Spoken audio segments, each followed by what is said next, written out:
Greetings and welcome back. Today I'm going to rank all the Celtic Frost albums and EPs. Then I'm going to show you all the other Celtic Frost records in my collection. So we'll start off with the ranking. And number 7, my least favourite Celtic Frost album, and I think you all know what's coming next, is Cold Lake. Now don't get me wrong, musically this ain't a bad album. However, the vocals are far too sleazy for my liking. And I think what put a lot of people off was the image. I mean, have a look. What's happening there? That's obscene. Plus, Martin Eric Kane wasn't on this one either. So unfortunately, Cold Lake goes to the bottom of the pile in the Celtic Frost rankings. Number 7. There you go.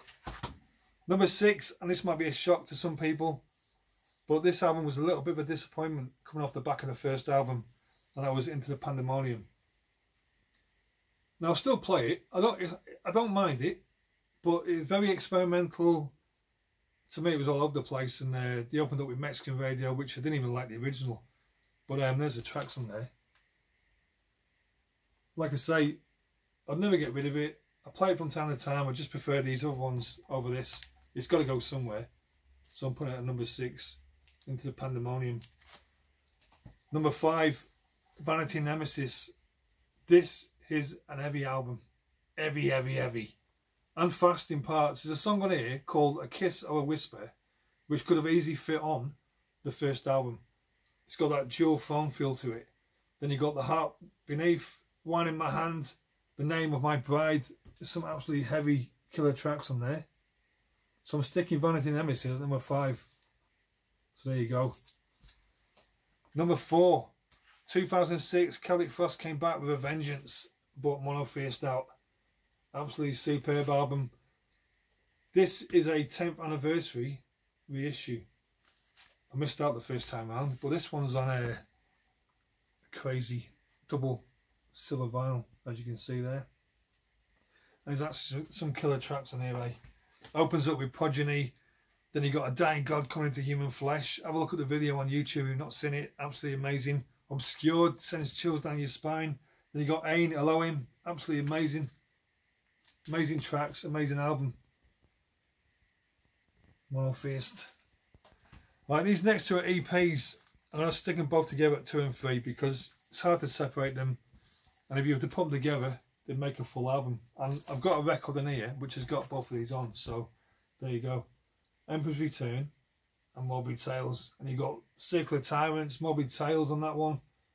On this one you got Into the Crypts of Rays, Return to the Eve. Absolutely killer LP, EPs, mini LPs, whatever you want to call them. But there you go, 2 and 3, Emperor's Return, Morbid Tales. Number 1, you all know it, it's a Megatherion. Top 10 album for me of all time. And if you say to me, the 10 albums that you played the most in your whole life, this would be in there, number whatever. Absolutely amazing. Amazing, amazing album. H.R. Geiger artwork. You got Innocence and Wrath to open it up. The Serpa, Dual Phone, Dawn of Megiddo, Eternal Summer, absolutely amazing. Turn it over, you got Circle of Tyrants, Beneath the North Winds, Fainted Eyes, Tears in a Prophet's Dream, and Necromanical Screams. Absolutely killer album. Number 1, Celtic Frost to Megatherion. Absolutely amazing. Alright, what else I've got to show you? Celtic Frost, live in Switzerland, 1985. Crazy stuff. This is number 359 of 1,000 copies. And there's all your track list in there. Took me a while to get hold of this one, but I got it eventually. Bought it from a guy over in Sweden, I think it was. There you go, live in Switzerland. Then we got a 12-inch single, I Won't Dance, off the Into the Pandemonium album. As you can see, it's just 3 tracks on here. Nice picture of the band there. Happy days. Then we got a Chris Tetley picture disc, interview disc.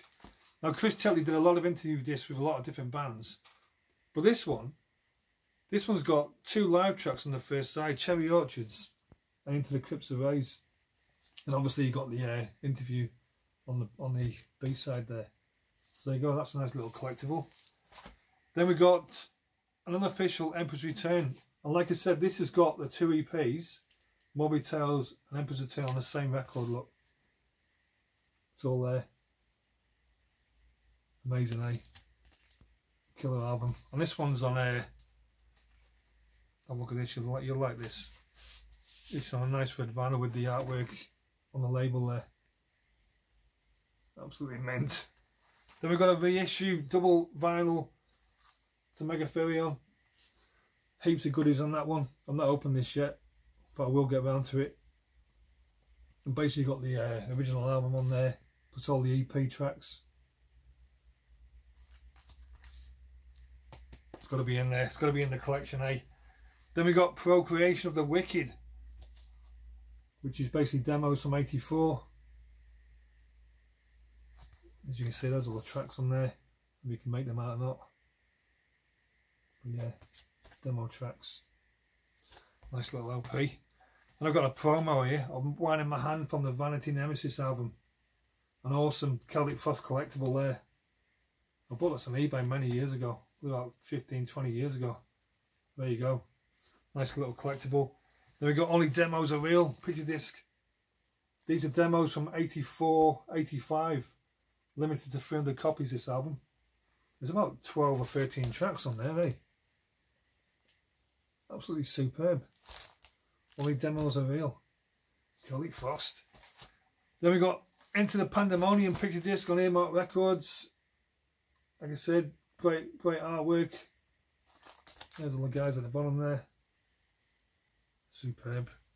Then we got Morbid Tales picture disc on Noise Records. Seen these tracks before.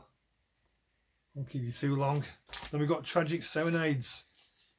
It's basically an EP to coincide with the Megatherion. If you just look on the back there, 3 tracks from the first album. Absolutely amazing. When I got this from a guy in Germany, he sent this with it as well. I'm not quite sure. He might have just printed it off or what, but it's a Celtic Frost newsletter. About 10 pages in there, info on the band, all the albums. So that was a nice surprise when it came.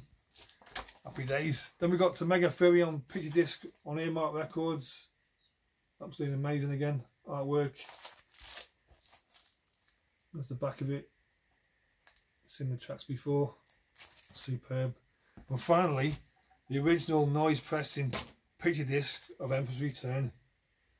Absolutely amazing artwork. Killer EP. What more can you ask for? So there you go, Celtic Frost. Done and dusted.